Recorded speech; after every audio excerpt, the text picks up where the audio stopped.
մենք չենք կարող լինել պետություն, որը ինչ-որ մեկի արբանյակն է։ Անվտանգությունը լինելու է իմ թիվ խնդիրը, համար 1 խնդիրը, խնդիրների հարցերի հարցը, անվտանգության հարցը։ Առաջին օրվանից, երբ ես լինեմ վարչապետ, հենց առաջին օրը իմ հրամանով ստեղծվելու է հատուկ հանձնաժողով, որը հանձնարարական է ստանալու 6 ամսվա մեջ ներկայացնել անվտանգության բնագավառի բարեփոխումների ծրագիր։ Այդ ծրագիրը անմիջապես սկսելու ենք իրականացնել եւ մենք առաջին 5 տարվա մանդատի շրջանակում հասնելու ենք մեր հակառակորդի հետ անվտանգության հարցում հավասարակշռության զսպան, իսկ հետո լիարժեք հավասարակշռության։ Որովհետև ես համոզված եմ, որ միայն այս կերպ, միայն ուժեղ լինելու շնորհիվ է, որ մենք կարող ենք ունենալ խաղաղություն։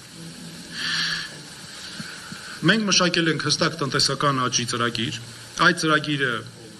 արտահանելի մոդելի համակարգ է, եւ մենք պետք է ունենանք մեր երկում իհարկե սոցիալական արդարություն, որը երկիրը պետք է հիմնված լինի գիտության բարձր նվաճումների վրա, ու պետք է մեր կրթական համակարգը ոչ թե լինի նորաձև, բայց փուչ,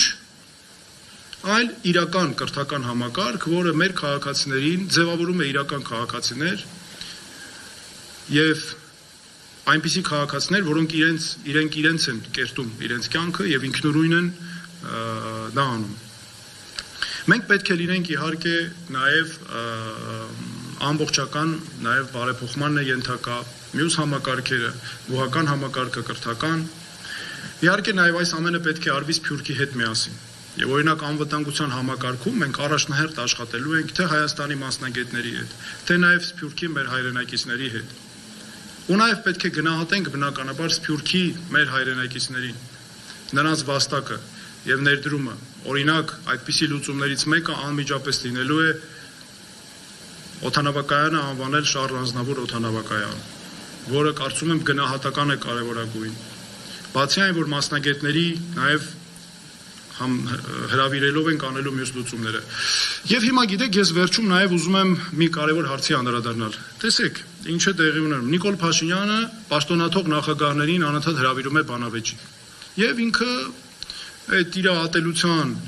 թշնամանքի օրակարգի ձեռնելով վստահ է, որ արդյունքների հասնելու է։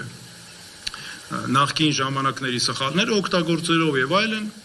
իհարկե մոռանում է, որ ամենամեծ նախկինը ինքն է, բայց ես ուզում եմ Նիկոլ Փաշինյանին հիմա ասեմ, որ պարոն Փաշինյան, ես եմ հիմա ձեզ հրավիրում բանավեճի։ Ցանկացած տեղ, ընտրեք ձեր ուզած տեղը, ձեր ուզած հարցերը, Պետրոս Ղազարյանին կարող եք կանչել, որպեսզի ձեզ մենակ չզգաք։ Հունվարի 15-ին ես հրավիրում եմ բանավեճի, հետևողական եմ լինելու այս հարցում։ Գիտեք, Նիկոլ Փաշինյանը ուզում է, սիրելի հայրենակիցներ, որպեսզի դուք քվեարկեք դրա օգտին վախերից ելնելով։ Ես ասում եմ, որ խնդրում եմ, որպեսզի դուք քվեարկեք մեզ համար հույսի եւ հավատի համար, հզոր երկիր ունենալու հավատով։ Եվ ես ուղղակի հավատացած եմ, որ մենք հասնելու ենք դրան։